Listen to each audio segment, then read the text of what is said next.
Diakhaté Moustapha Diakhaté nag mi ngi si kanamu yoon ak wàllug yoonal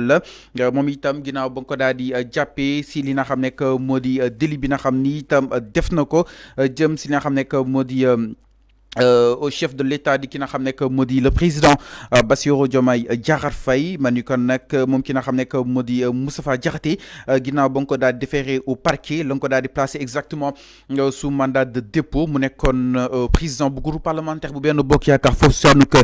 li nga xam ne que moo di assemblée nationale Macky Sall daal di ko fay tegoon nag moom itam daal di ko yóbbu kasu donc nag l'ancien président du groupe parlementaire benn bokk yaakaar a été placé sous mandat de dépôt après avoir été déféré au mercredi au parquet.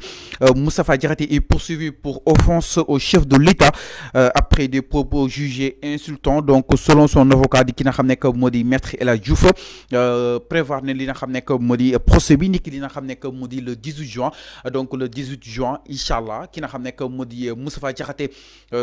sera devant la barre ñu fas yéene daal di koy war a mën a toppee li nga xam ni itam def na ko jëm si li nga xam ne que moo di offense au chef de l'État maanaam ñàkkar warma jëm si li nga xam ne moo di justement li nga xam ni itam ñel na le président Bassirou Diomaye Diakhar Faye alors donc ñu daal di ñëwaat le pourquoi ki nga xam ne moo di Moustapha Diakhaté daal di koy arrêté si kanamu yoon ak wàllu ko yoonal mu nekkoon ancien président bu groupe parlementaire je le précisais dans quelques instants donc selon son avocat di ki nga xam ne moo di maître El Hadji Diouf loolu nag moom jàpp na ni procédure bu vide la procédure bi amul benn li nga xam ne moo di soubassement mu daal di jàpp ni itam benn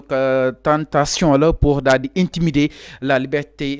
critique de la République donc nag avocat boobu mi ngi daal di soutenir que ni li nga xam ne moo di kaddu Moustapha Diakhaté da ko daal di yëkkati si réew boo xam ni itam amaan na ni ku si nekk war na mën a yëkkati sa kaddu exactement maanaam l'avocat soutient que les propos de son client s'inscrivent dans le cadre d'un acte de parole libre et qu'il est inadmissible qu'au Sénégal on puisse aujourd'hui être arrêté pour simplement pour avoir parlé maanaam jàpp na ni nag doy na waar fii Sénégal suñuy daal di toll si réew boo xam ni itam da lay daal di teg loxo jëm si kàddu yi nga xam ni itam yaa ngi koy daal di yëkki donc nag moom ki nga xam ne moo di maître El Hadji Diouf ñëwaat na si li nga xam ne moo di contexte bi mooy le terme Gounafar exactement mu daal di nekk au centre exactement mu nekk aussi benn ko mot française ki nga xam ne moo di maître El Hadji Diouf kàddu la daal di yëkki ni loolu dafay daal di désigner benn personne sans éducation vulgaire ou ignorante c'est dans ce sens que Moustapha Diakhaté foofu la di waxee suñu sukkandiku si avocat bi ma ni kon nag pour critiquer un manquement au protocole républicain observé lors d'un événement officiel maanaam événement officiel bi nga xam tam xewoon na ñu gis ñoom président Bassirou Diomaye premier ministre Ousmane Sonko ak ki nga xam ne moo di justement El Malick Ndiaye mu daal di jàpp ni ki nga xam ne moo di Moustapha Diakhaté dafa doon daal di critiquer leen loo xam ni tam maanaam nii protocole présidentiel ñoom respecté wuñu ko exactement ma ni kon nag mu nekk kàddu yoo xam ni itam ñoom ñu koy daal di yëkki jëm si li nga xam ne moo di wàll wunu mel en tout cas lépp lu si mën a am rek ma ni kon fu mu toll nii mën neen jàpp ni ki nga xam ne rek moo di Moustapha Diakhaté terme boobu mu daal di yëkkati nag coûté na ko cher lool en tout cas jëm si wàllu wunu mel donc nag ki nga xam ne moo di Moustapha Diakhaté mi ngi doon daal di def benn ko référence benn scène boo xam ni itam ñu ko doon diffuser le président de l'Assemblée nationale et le premier ministre Ousmane Sonko côte à côte discutant et riant en entrant au centre international de Abdou Diouf suñ sukkandikoo si ancien ministre bi ak mu daal di jàpp ni nag li nga xam ne moo di le protocole républicain impose un ordre précis maanaam dafa war a am loo xam ne tam dafa daal di war a mën a ànd ak moom en tout cas donc le président d'abord suivi du président de l'Assemblée nationale suivi du chef du gouvernement maanaam président moo war a jiitu tofsal si ki nga xam ne moo di El Malick Ndiaye Sonko daa si war a mën a topp donc Ousmane Sonko mënuñoo àndandoo ñoom ñëpp daal di duggandoo concrètement mu daal di jàpp ni loolu nag protocole bi da ko daal di bañ l'abandon de cette hiérarchie particulière aurait selon lui motivé l'usage du mot controversé donc ki nga xam ne moo di maître El Hadji Diouf mi ngi relevé encore une fois que ki nga xam ne moo di son client dafa bañoon daal di répondre exactement laaju enquêteurs yi maanaam devant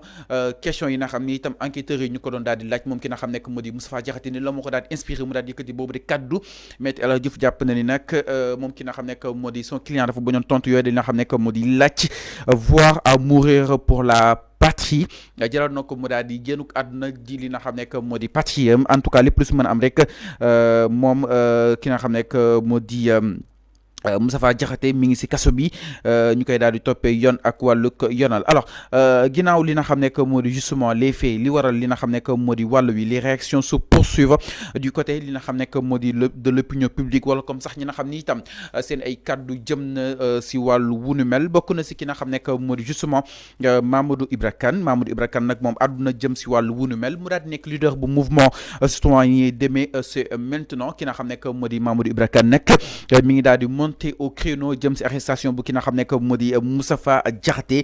jàpp na ni nag jamono ji faaw ñu daal di changer de cap dans les priorités nationales en tout cas donc mu daal jàpp ni l'urgence ce n'est pas le délit d'offense au chef de l'État, l'urgence c'est l'instruit, c'est le financement de l'économie réelle et non celui des parti politique maanaam jàpp na ni nag jamono ji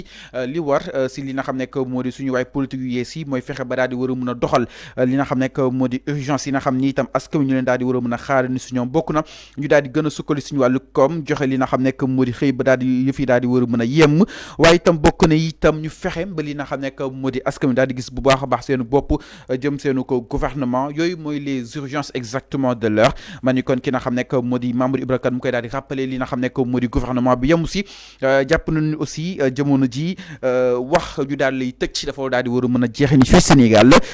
c'est aussi le recentrage de notre diplomatie autour des intérêts stratégiques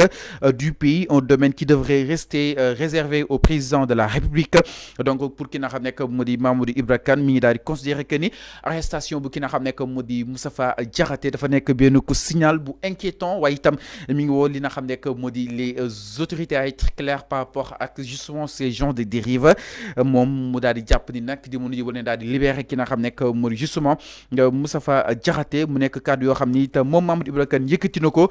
jëm si wàllu wunu mel alors suñu paree si Mamadou Ibra Kane dañuy daal di ñëw itam ba tey si réaction yi bokk na bu li nga xam ne moo di le cercle des intellectuels ñoom itam jàpp ne lu nu mel benn abus de pouvoir la maanaam loo xam ni itam amaan na ni jaay ko doole kese la jamono jooju nag ñi daal di sàkku si ki nga xam ne mu di le gouvernement ak li nga xam ne moo di la justice ñu daal di libéré ki nga xam ne mu di justement Moustapha Diakhaté si li nga xam ni itam ñu koy daal di toppee si kanam yoon ak wàllu yoonal donc nag je cite exactement leurs propos tout en disant que l'arrestation de Moustapha Diakhaté continue de soulever des vagues d'indignation. Cette fois-ci, c'est le cercle des intellectuels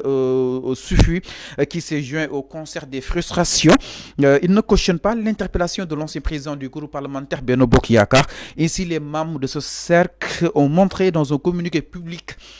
leur désapprobation face à ce qu'ils qualifient de dérives dictatoriales visant à légitimer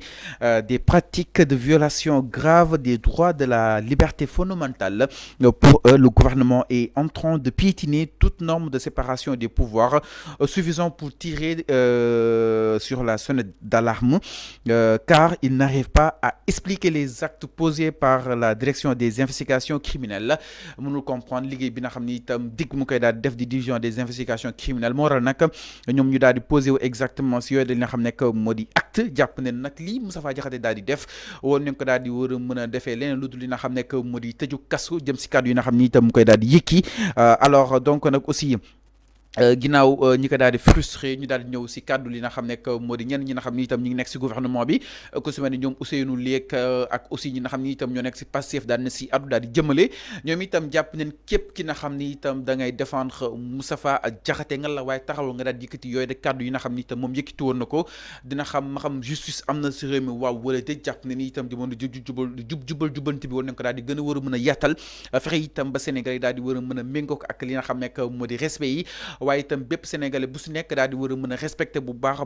baax war may ñiitu réew bi di ki nga xam nekk moo di le président de la république di président Bassirou Diomaye Diakhar Faye donc nag ñoom boobu ba tey opposition bi li ñu daal di souligner bokk na si li nga xam nekk moo di protocole présidentiel bi nga xam ne itam amaan na ni des fois da nga koy daal di foulé moo ñoom itam jàpp nañ que ni tapis rouge bi moo fi nekkoon premier coow li que ni Sonko waru see dox tey jii ñu daal ñuy dëgtal ak tey jii ànd bi nga xam ni itam ànd nañ ko jàpp neen le président Bassirou Diomaye Diakhar Faye moo war a daal di jiitu toftal si le président de l'Assemblée nationale